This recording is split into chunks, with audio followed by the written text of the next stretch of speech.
ನಮಗೆ ಮಕ್ಕಳಾದರೆ ಸರಿ, ಇಲ್ದಿದ್ರೆ ನಾವಿಬ್ಬರೇ ಇದ್ದುಬಿಡೋಣ ಅಂತ ಹೇಳ್ತಾ ಇದ್ರು. ಆದರೆ ನನಗೆ ಮಕ್ಕಳು ಅಂದರೆ ತುಂಬ ಇಷ್ಟ. ಮಗುಗೆ ಜೋಗುಳ ಹಾಡಬೇಕು ಅನ್ನೋ ಆಸೆಯಿಂದ ಎಷ್ಟೋ ಹಾಡುಗಳನ್ನು ಕಲಿತ್ಕೊಂಡಿದ್ದೆ ಗೊತ್ತಾ. ನನ್ನ ಮಗು ಅಮ್ಮ ಅಂತ ಕೂಗಬೇಕು, ಅದರ ಪುಟ್ಟ ಕೈಗಳಿಂದ ನನ್ನನ್ನು ತಬ್ಕೋಬೇಕು, ಮನೆ ತುಂಬ ಓಡಾಡಿ ಆಟ ಆಡಬೇಕು, ಎಲ್ಲ ತುಂಬ ಆಸೆ ನನಗೆ. ಅದಕ್ಕೆ ಹಠ ಮಾಡಿ ಅನಾಥಾಶ್ರಮದಿಂದ ಮಗುನ ಅಡಾಪ್ಟ್ ಮಾಡಿಕೊಂಡೆ. ನನ್ನ ಮೇಲಿನ ಪ್ರೀತಿಗೆ ನಮ್ಮ ಯಜಮಾನರು ಒಪ್ಕೊಂಡ್ರು. ತನ್ನ ಮಗು ಅನ್ನೋ ಪ್ರೀತಿಯಿಂದ ಅವರು ದೀಪನ್ನ ತುಂಬ ಚೆನ್ನಾಗಿ ನೋಡ್ಕೊತಾ ಇದ್ರು. ನಾನಂತೂ ಅವಳ ಮೇಲೆ ಜೀವನೇ ಇಟ್ಟಿದ್ದೆ.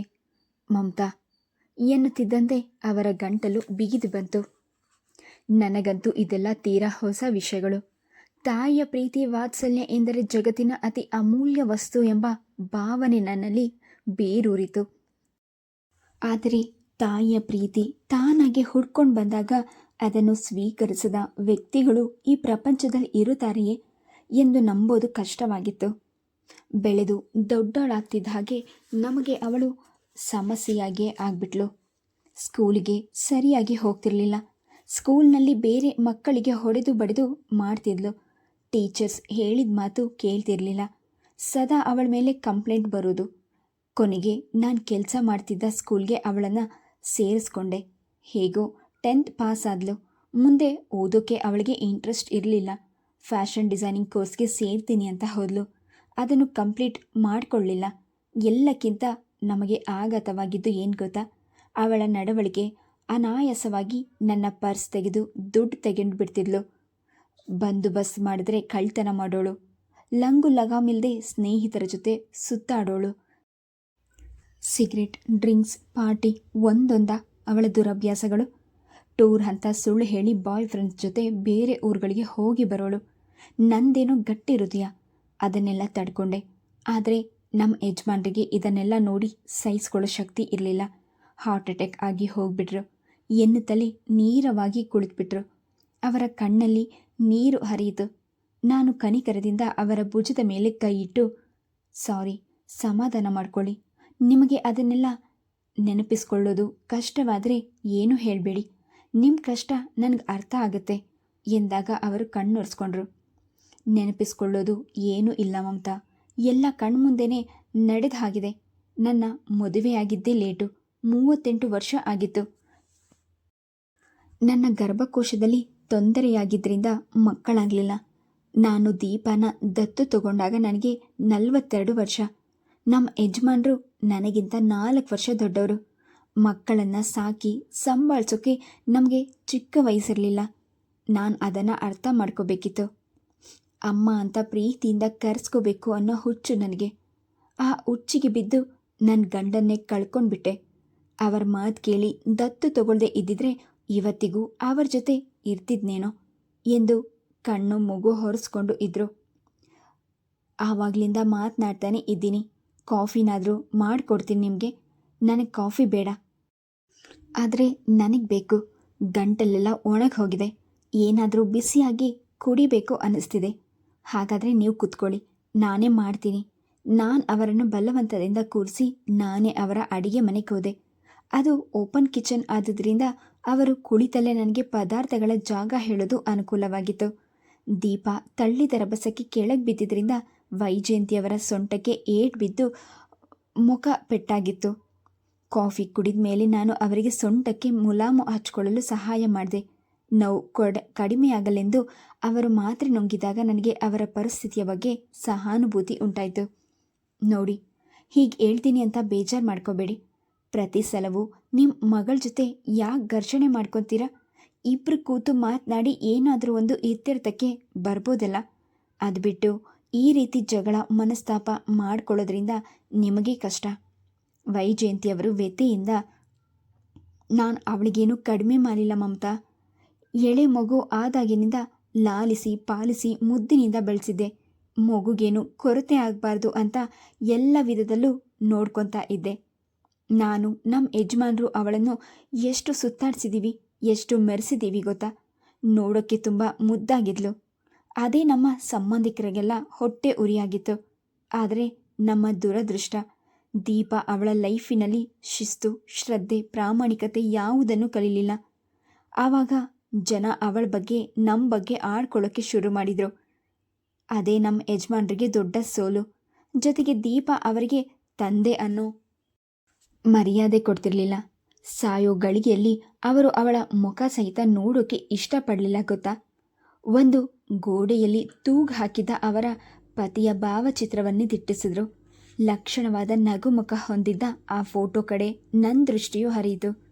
ನಾನಿನ್ನು ಹೊರಡ್ತೀನಿ, ನೀವು ರೆಸ್ಟ್ ತಗೊಳ್ಳಿ. ನಾನು ಎದ್ದಾಗ ಅವರು ನನ್ನ ಕೈ ಹಿಡ್ಕೊಂಡ್ರು.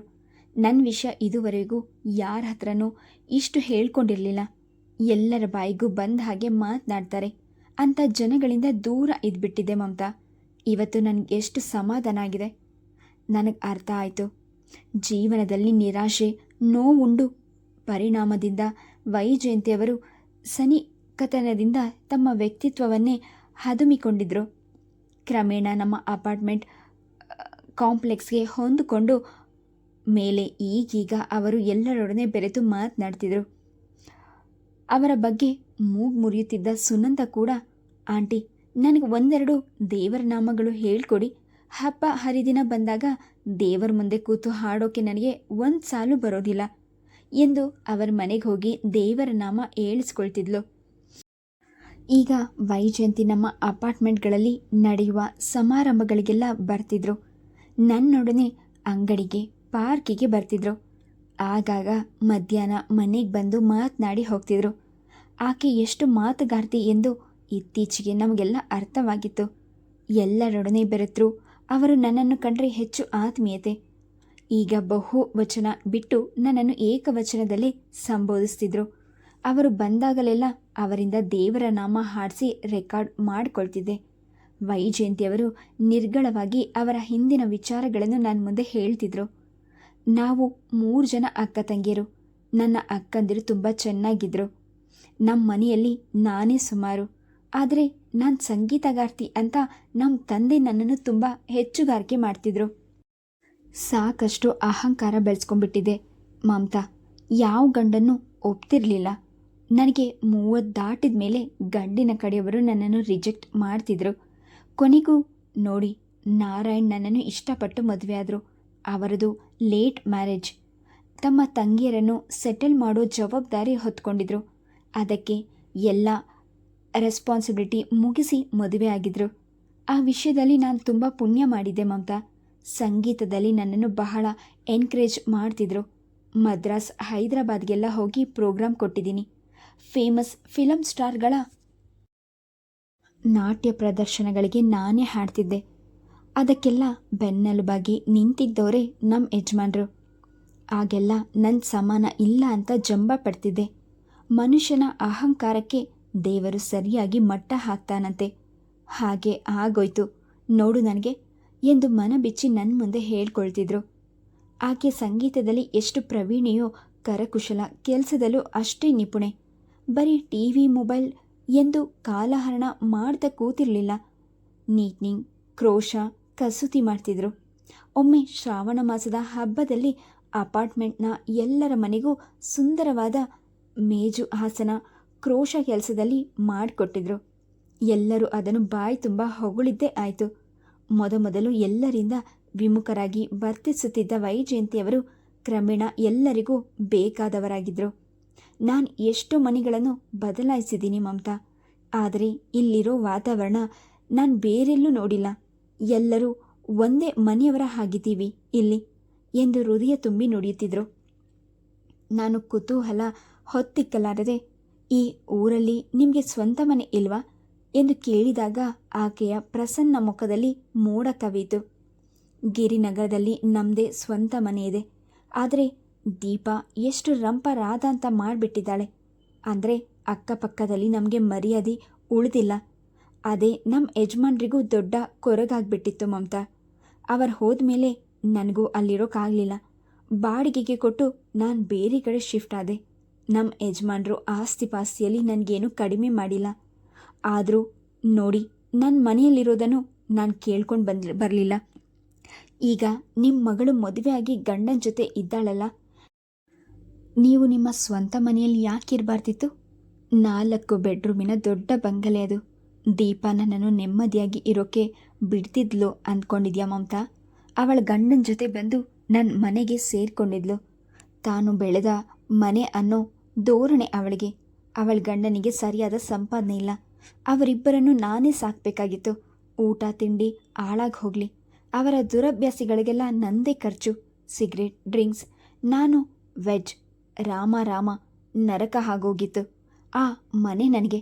ಅದಕ್ಕೆ ಅದನ್ನು ಬಾಡಿಗೆಗೆ ಕೊಟ್ಟು ನಾನು ಚಿಕ್ಕ ಮನೆ ಬಾಡಿಗೆಗೆ ತಗೊಂಡು ಇರ್ತಿದ್ದೆ. ವೈಜಯಂತಿಯವರು ವ್ಯಥೆಯಿಂದ ಹೇಳಿದಾಗ ದೇವರು ಒಬ್ಬೊಬ್ಬರ ಬುತ್ತಿಯಲ್ಲೂ ಏನೇನು ಕಟ್ಟಿ ಇಟ್ಟಿರ್ತಾನೋ ಎನಿಸಿತು. ಇಷ್ಟು ವರ್ಷ ನನಗೆ ತಾಯಿ ಇಲ್ಲದಿರೋದಿದೆ ದೊಡ್ಡ ಕೊರತೆ ಎಂದ್ಕೊಂಡಿದ್ದೆ. ಆದರೆ ಮಗಳು ಪ್ರೀತಿಗಾಗಿ ಹಾತೊರೆದು ತಾಯಿ ಎಷ್ಟು ಸಮಸ್ಯೆಗಳನ್ನು ಎದುರಿಸ್ತಾಳೆ ಎಂದು ವೈಜಯಂತಿಯವರನ್ನು ಕಂಡಾಗ ನನಗೆ ಅರಿವಾಗಿತ್ತು. ಒಮ್ಮೆ ಅಡಿಗೆ ಮನೆಯಲ್ಲಿ ಹಪ್ಪಳ ಕರಿಯುತ್ತಿದ್ದಾಗ ಅಚಾತುರ್ಯದಿಂದ ನನ್ನ ಕೈ ಮೇಲೆ ಬಾಣಲಿಯ ಎಣ್ಣೆ ಸಿಡಿದು ನನ್ನ ಬಲಗೈ ಮುಂಗೈ ಸುಟ್ಟು ಬೊಬ್ಬೆಯಾಗಿಬಿಟ್ಟಿತ್ತು. ಸಂಜೀವ್ ಅದಕ್ಕೆ ಔಷಧಿ ಲೇಪಿಸಿ ಅದು ವಾಸಿಯಾಗೋವರೆಗೂ ನನಗೆ ಕ್ಯಾರಿಯರ್ ಕಳಗಿಸ್ಬೇಡ ಮಮತಾ, ಹೊರಗಡೆಯಿಂದ ಊಟ ತಿಂಡಿ ಆರ್ಡರ್ ಮಾಡಿಬಿಡೋಣ ಎಂದು ಹೇಳಿ ಆಫೀಸಿಗೆ ಹೊರಟರು. ವೈಜಯಂತಿ ನಮ್ಮ ಮನೆಗೆ ಬಂದಾಗ ನನ್ನನ್ನು ಕೈಲಾಗದ ಸ್ಥಿತಿ ನೋಡಿ ಗಾಬರಿಯಾದರು. ಇದೇನು ಮಮತಾ, ಹೀಗೆ ಬೊಬ್ಬೆ ಬಂದಿದೆ, ಏನಾಯಿತು?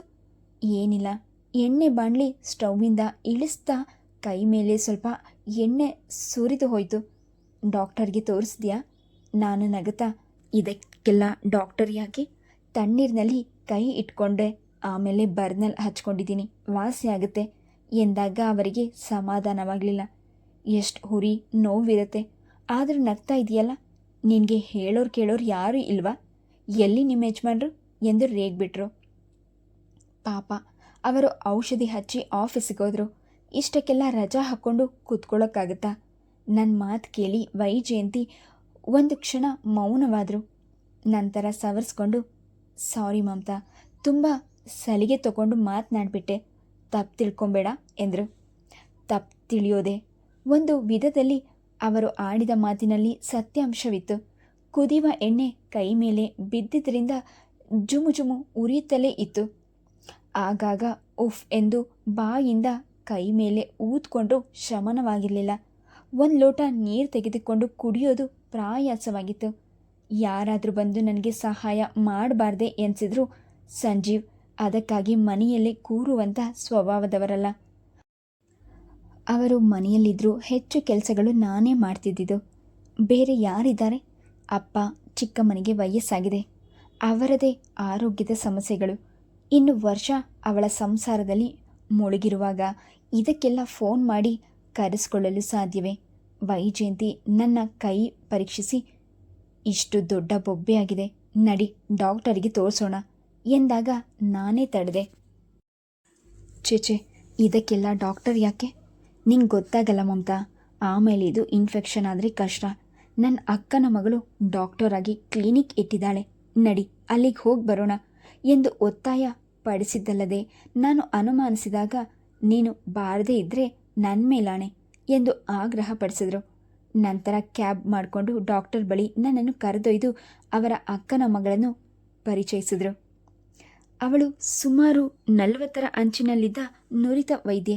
ನನ್ನ ಕೈ ಪರೀಕ್ಷಿಸಿ, ಸೆಪ್ಟಿಕ್ ಆಗುವಷ್ಟು ಸಿವಿಯರ್ ಆಗೇನೂ ಆಗಿಲ್ಲ ಚಿಕ್ಕಮ್ಮ, 1 ವಾರದಲ್ಲಿ ಹೀಲ್ ಆಗುತ್ತೆ, ಇನ್ಫೆಕ್ಷನ್ ಆಗದೇ ಇರೋ ಹಾಗೆ ಮಾತ್ರೆಗಳು ಬರೆದು ಕೊಡ್ತೀನಿ ಎಂದು ಮಾತ್ರೆ ಆಯಿಂಟ್ಮೆಂಟ್ ಬರೆದು ಕೊಟ್ಲು.